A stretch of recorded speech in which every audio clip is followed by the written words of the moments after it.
Հայաստանի Հանրապետության մեծարգո վարչապետ, կառավարության հարգելի անդամներ, ազգային ժողովի մեծարգո նախագահ, հարգելի գործընկերներ, սիրելի ժողովուրդ։ Եթե ընդդիմության մեր երկու ներկայացուցիչները, Տիկին Գալստյանը եւ Տիկին Գյուրեղյանը պայքարեին մանիպուլյացիա բառի հոմանիշը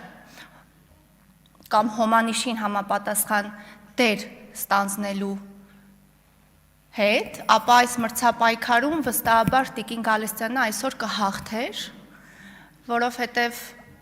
Տիկին Գալստյանը երբ նշեց, թե գիտությանը հատկացրել եք ընդամենը ՀՆԱ-ի զրահամբողջ 35%, Տիկին Գալստյան, եթե լսում եք ինձ, ոչ թե ընդամենը, այլ արդեն իսկ, որովհետև եթե ես չեմ սխալվում, իսկ ես չեմ սխալվում, պատմության մեջ ամենամեծ ոլորտի կառավարման կարծես թե փորձը ձեր ուժը ունի,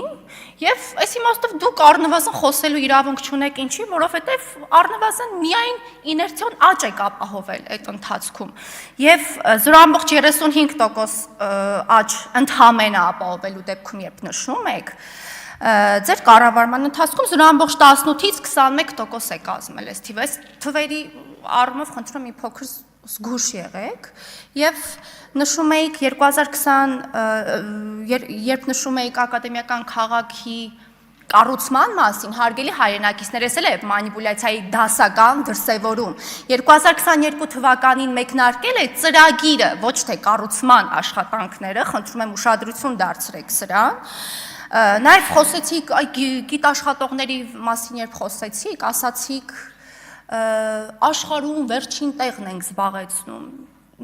հարգելի գործընկերներ, խնդրում եմ ուշադրություն դարձրեք, 48 երկրների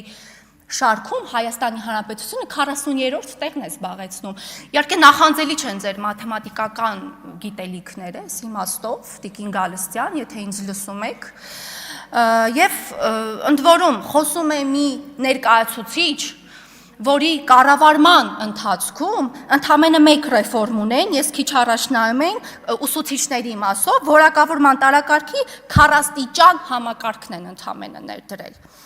Բայց 18 թվականից մինչև 25 թվականը, հարգելի գործընկերներ, սիրելի ժողովուրդ, վարձատրության ֆոնդը 37 միլիարդի շեմը հատել է։ Եվ երբ խոսում եք հետագծից քաղաքական հարգելի ընդդիմություն, հատկապես Տիկին Գալստյան, ձեր քաղաքական հետագիծը այնքան եք լղոզել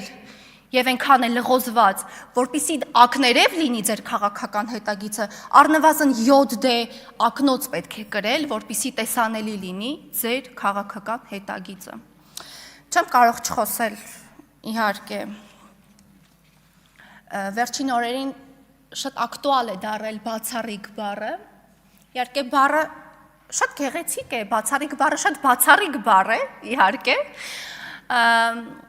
բայց հոգեբանական թրիլերը անվանել բացառիկ, մեղմ ասած լուրջ չէ, բայց այդ հոգեբանական թրիլերի մեջ մի միտք կար, որը շատ տպավորիչ էր բացառիկության տեսանկյունից, երբ Սերժ Սարգսյանը ասաց, որ ես մեջ բերեմ իր խոսքերը, ասաց, որ եղել է մի ընթացք, անկեղծ սա բացառիկ խոստովանություններ ըստ էության, ասաց, եղել է մի պահ, երբ գայթակղությունը մեծ է եղել վերախմբագրել, վերաձևակերպել իր հայտնի միտքը, թե Նիկոլը ճիշտ էր եւ ես սխալ, նա ցանկացել է խմբագրելով այս միտքը ասել Նիկոլը ճիշտ էր եւ դուք սխալ, եւ ըստ էության ովքեր էին այդ դուքերը, սիրելի գործընկերներ, սիրելի ժողովուրդ, պարզվում է, ընդ որում սա իմ ենթադրությունը չէ, այնքան անկեղծացավ Սերժ Սարգսյանը, որ որոշեց բացել այս ձևակերպումը, նա ասաց այդ դուքերից առաջինը այն քաղաքացիներն էին, այն աշխուժակները, իդեպ սիրելի հայրենակիցներ, ձեզ անվանելով աշխուժակներ, ովքեր հայտնվել էին փողոցում, ձեզ եւ մեզ, երկրորդ ավելի անկեղծանալով, շատ անսպասելի էր այս անկեղծ ձևակերպումը, ասաց, այդ դուքերի մեջ մտնում էին նաև նրանք, ովքեր պիտի իրենց կաշվի գնով, իդեպ պարոն Սարգսյան նախագահ եք եղել, մինչև հիմա չգիտեք, որ ոչ թե կաշի, այլ մաշկ, իրենց մաշկի գնով պիտի, խնդրում եմ ուշադրություն դարձրեք այս բառին, հանդարտեցնեին ժողովրդին, կարծում եմ նա այլ իրականության մեջ եղել, որովհետև այդ ընթացքում ժողովրդին հանդարտեցնելու կարիք չկար բնավ, եւ կուլմինացիան էր շատ հետաքրքիր, այդ դուքերի մեջ նաև մտնում էին այն քաղաքացիները, պարզվում է, ովքեր տանը նստած սպասում էին ատամները սեղմած իր հրաժարականին։ Եվ ինչ պարզվեց, առնվազն ինձ համար պարզ դարձավ, որ Սերժ Սարգսյանը խնդիր չունի իշխանության հետ, իշխանության ներկայացուցիչների հետ չունի խնդիր, նա խնդիր ունի ժողովրդի հետ, նա չի ներել ժողովրդին, հարգելի հայրենակիցներ, նա չի ներել ժողովրդին 18 թվականին, ինչի վառ արտացոլումն էր այն մտքերը, որոնք նա անկեղծորեն առանց վարանելու մեջ բերեց իր հոգեբանական թրիլերի ընթացքում, նա երկրորդ անգամ չներեց 21 թվականին Հայաստանի Հանրապետության քաղաքացունով վերահաստատեց իր վստահությունը հայ ժողովրդին եւ վերջում մեկ խորհուրդ